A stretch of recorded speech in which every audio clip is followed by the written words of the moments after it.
Linda Hirsch, and this is EdCast, a program created and produced by educators for everyone interested in education. Can you remember a time when there were no cameras on every street corner? When you didn't worry about identity theft or your phone tracking you? Maybe you wrote something to someone that you regretted, but did you worry that millions would read it? The change from a paper-based culture to a digital one has brought with it profound shifts in the way we relate to each other and what it means to be human. We are moving away from our legal right to be let alone. But do we care? Today, Rutgers professor Richard Miller joins me to discuss his new book, On the End of Privacy, and the disturbing effects of the digital age on the way we live today. Now on EdCast.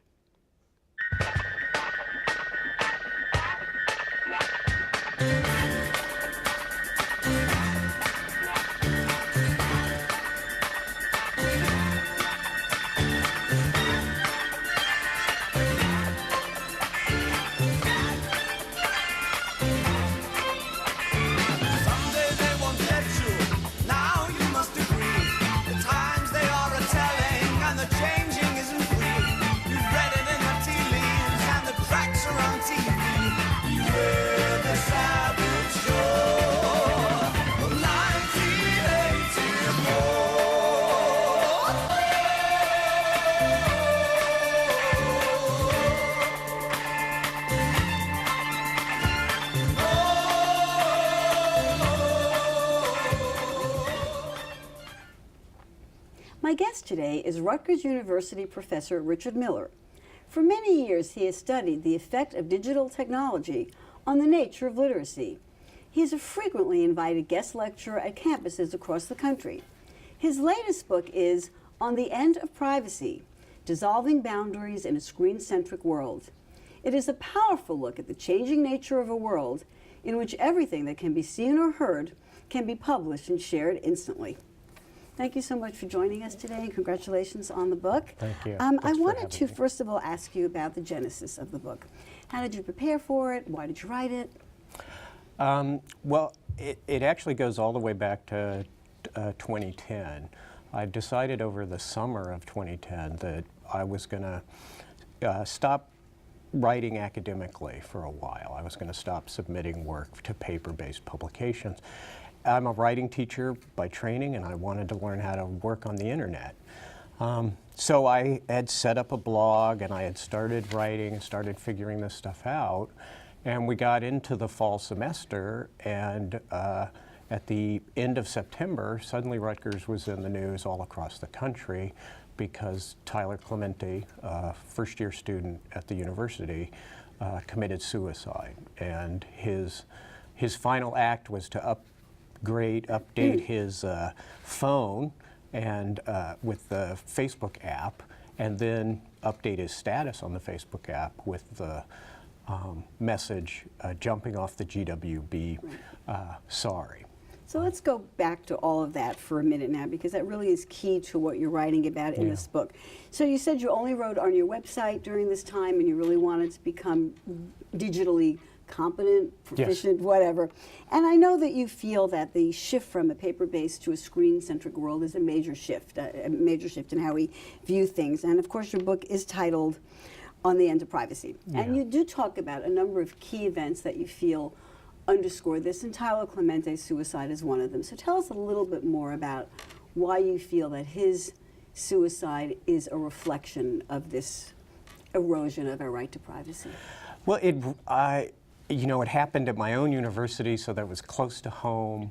But it was also, the story that came out was a galvanized public interest in these issues about how dangerous the internet is. Clementi's roommate, Darun Ravi, used his webcam to spy on Clementi when Clementi had another man in the room. And then when Clementi invited the man back, Ravi arranged to do that again.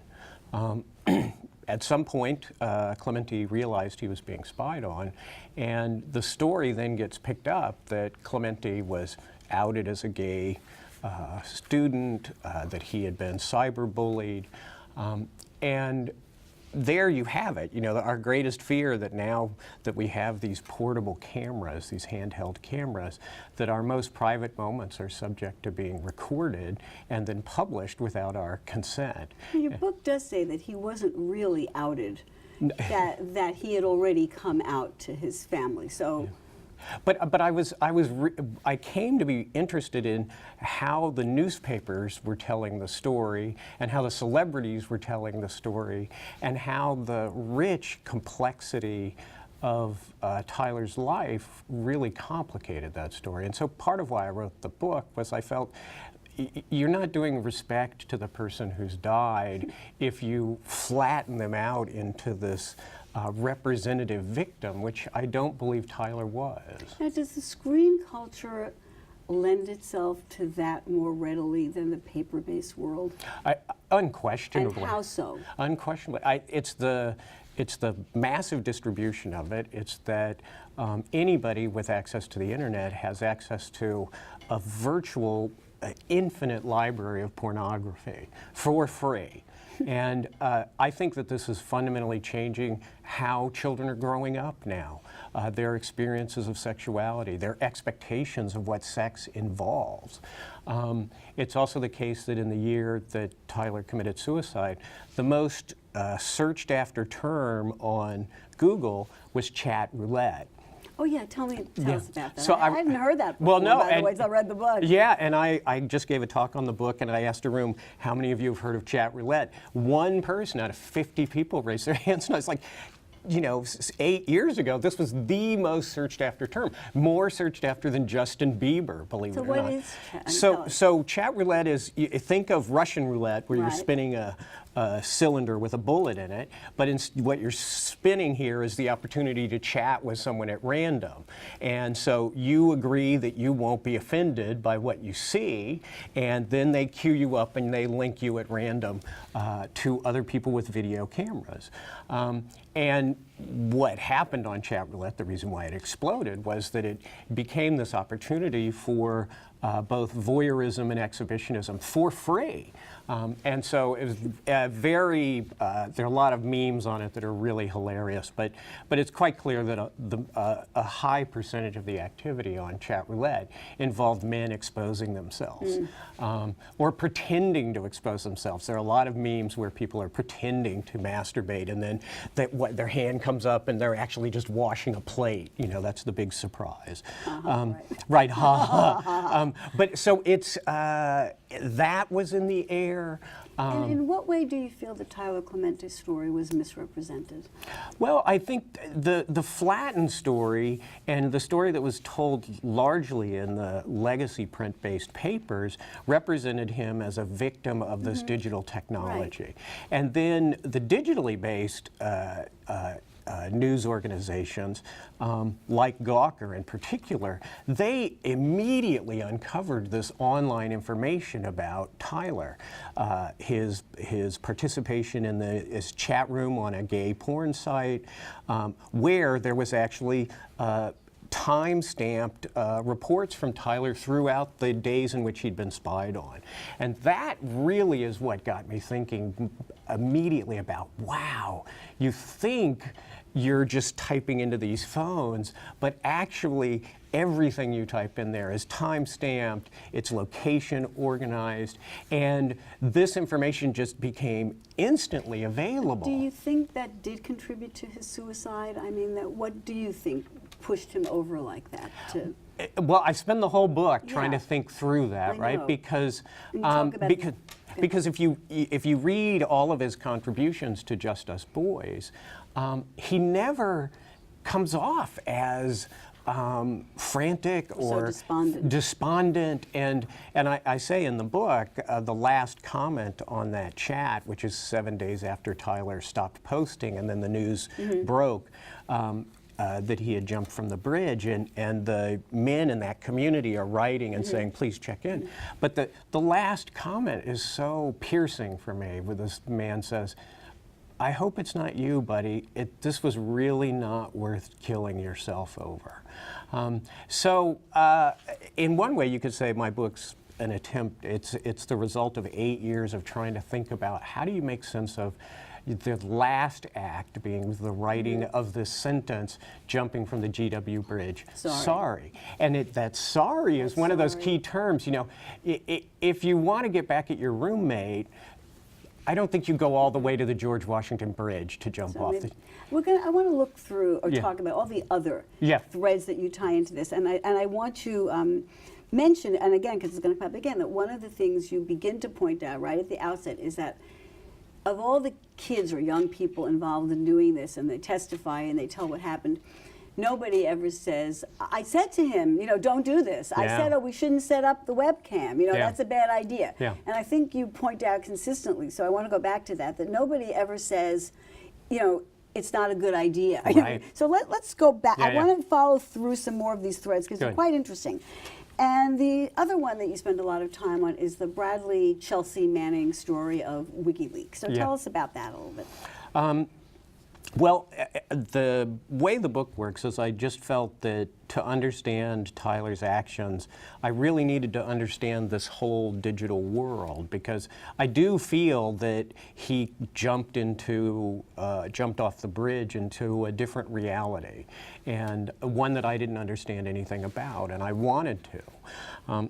And that did ultimately lead me to, among other places, Chelsea Manning, and thinking about what a different world it is for people who are leaking now. So I compare that to the leaking of the Pentagon papers. Discuss that. Tell us about that. And so in the paper-based world, Ellsberg wants to release the Pentagon papers, and it takes 2.5 years, and it involves all of this time actual time in front of a Xerox machine, Xeroxing every single page and sneaking them in and out of the building.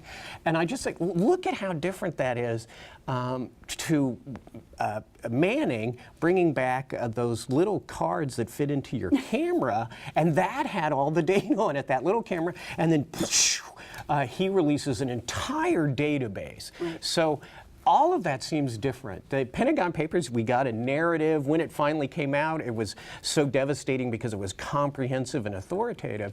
Here we're getting leaks of just raw data, and it gives everybody who accesses that data the opportunity to create their own narrative. And we saw that Hillary Clinton's her emails, that you could surf through those and you could create whatever story you wanted to ultimately. And that's part of the different reality that Hillary Clinton felt.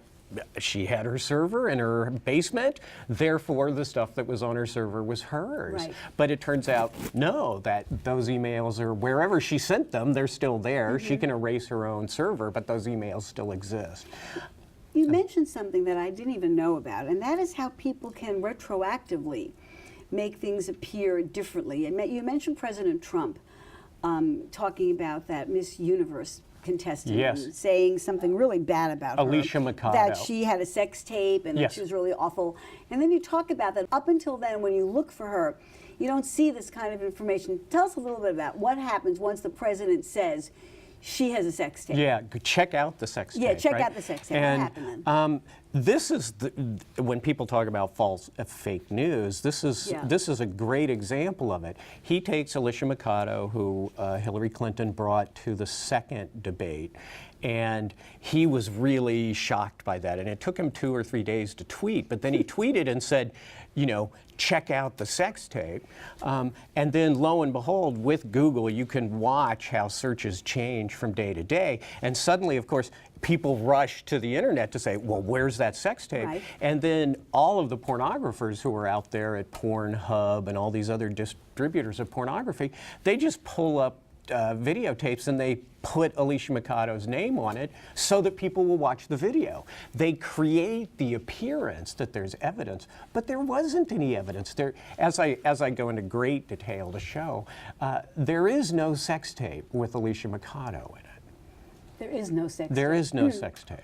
But you wouldn't know that from the way people view her and the way things are said about her. Yeah, absolutely. Okay. Now let's go to Anthony Weiner. Yeah. Okay. Yeah. There you go. Let's talk about Anthony Weiner. What happens to Anthony Weiner in the digital world? Well, here, I mean, you're moving the argument out of it just being young people, and that's a great concern for me in the book, to show that this technology, people in every generation are taking this technology and they're using it, among other other things, men are using it to take pictures of their private parts and send them on. If I had published the book now, of course, I would be talking about Jeff Bezos, the richest man in the world, the man at the top of the technology heap, and he's not only doing it, but he can't protect himself from having those pictures then shared internationally, right? Shouldn't he have known better? I mean, But you would think, but it's also, when we say known better,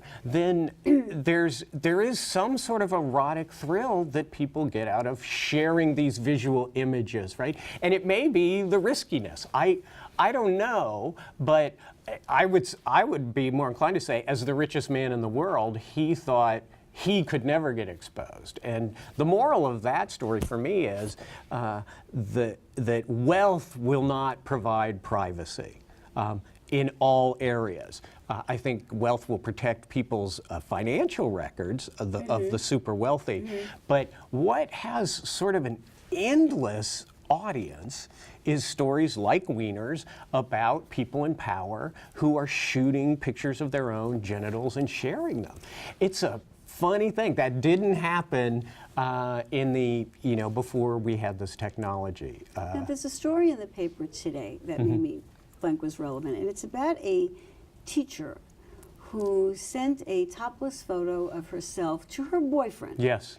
And somehow a student got a hold of this picture, and she was fired. Yes. And I believe she's suing on the basis of gender discrimination. Yes. I know I'm going to sound very ignorant, but do you think the student even saw a picture that she privately sent to a friend? That's a mystery. I read that story myself, and I couldn't. That's the key moment in that story. You have to figure out, how did it end up in that student's hands? But if she had done that in the privacy of her apartment or her home with her boyfriend, I suppose in the paper-based world, then it would never be an issue. Right. I'm thinking. No, it wouldn't. But that's the thing about these phones, that they have all this information in them. So it's possible she had a really obvious password, right? And she left her phone down, and some boy punched in 111 and got in and started looking at the pictures. It seems more obvious than my password, which I have to tell you is nothing. But right. Yeah. So we're all vulnerable. Whether we're taking these pictures or not, in that whatever we search is remembered, whatever we send to other people is saved and stored, and that, as an educator, I've already seen how that shapes the research people are willing to do. I spent a couple of years working with doctoral students in social work, and at the time I was interested in getting them to do research into Chelsea Manning, and they would not go out and read the court martial records because they were concerned that those searches would show up and that they could be at a future time held responsible for at that time, before Manning was convicted, of doing research into a treasonous individual. That's a legitimate concern, I would think. Yes. I think sometimes when I search something for research, how does this look? I mean, I think we all have to think about that in the back of our minds today. I think or the front of our mind. Right. Well, I think it is a legitimate concern because anybody can take that out of context, right? While I was writing this book, I just thought, pull up my search, right? I'm on all these porn sites, I'm at 4chan, I'm trying to follow this story wherever it takes me. And someone with ill intent could turn that search record into a very different story than a guy who's doing research on the end of privacy. You mentioned generational differences, and I want to talk to you about that. There's a New York Magazine article about young people and how they feel about their invasion of privacy, which is not too bad.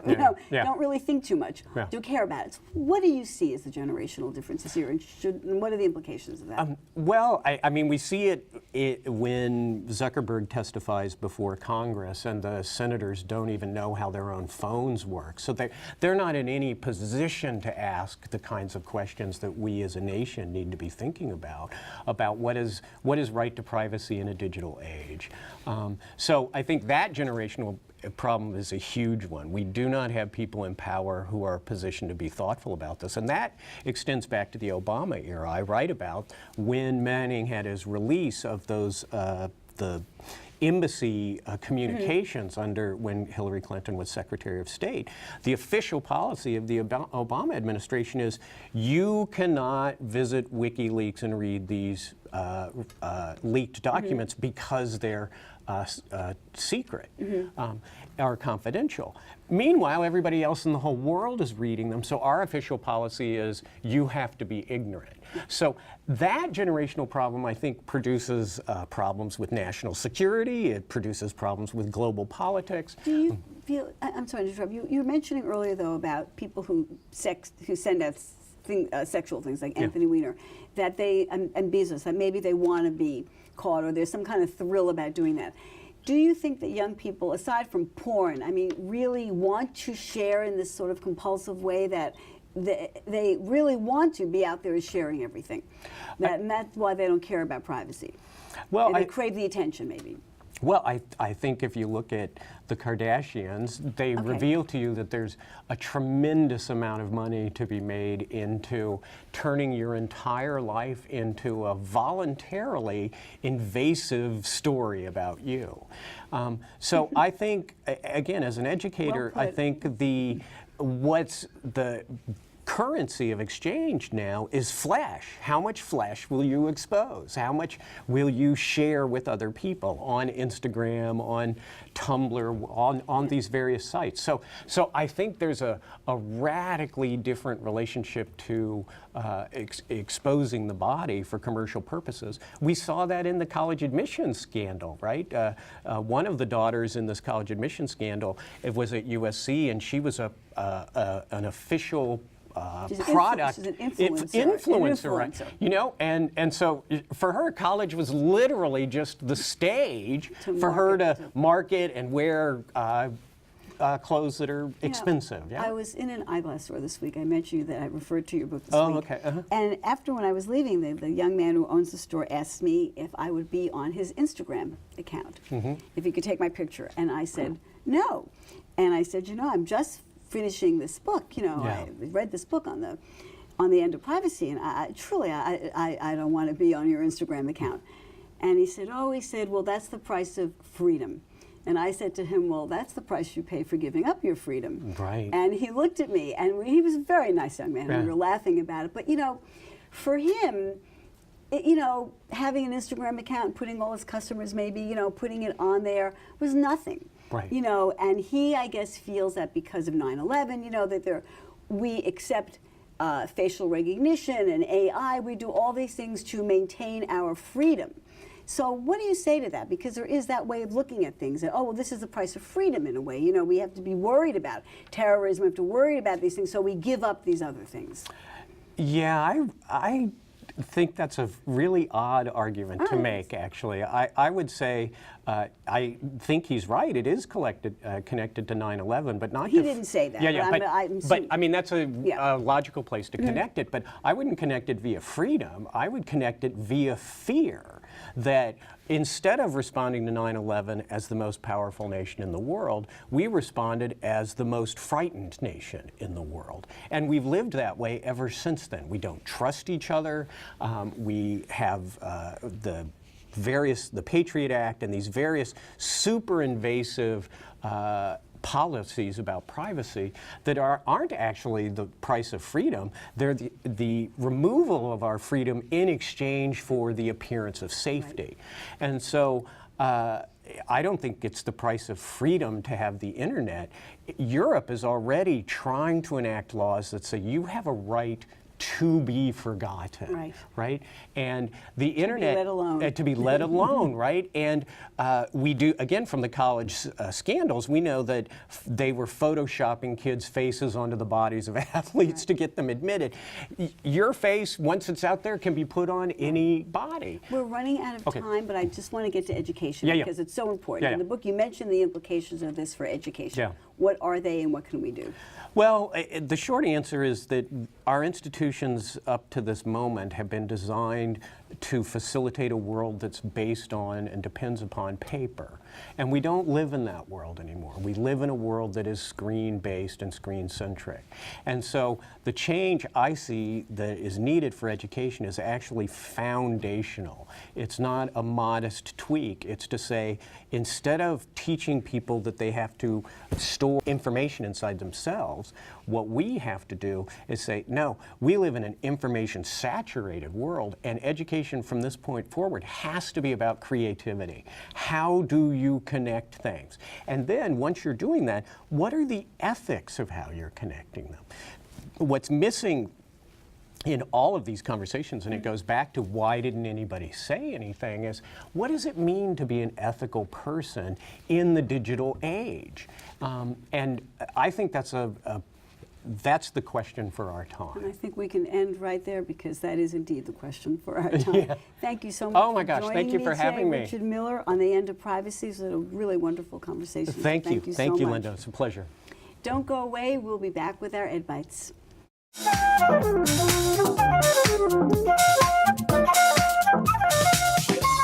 Welcome back to this edition of Ed Bites.